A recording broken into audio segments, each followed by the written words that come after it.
નમસ્કાર.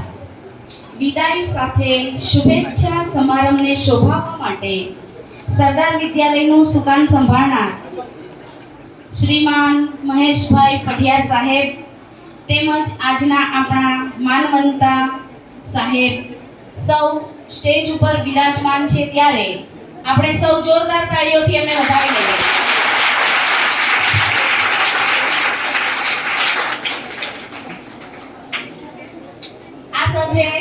અહીં દિગ્દર્શન શાળાના આચાર્ય શ્રી સિસ્ટર સ્મિતાબેન પણ અહીં છે. હું આપને નમ્ર અરજ કરીશ કે આપ પણ સ્ટેજ ઉપર પધારશો. તેમજ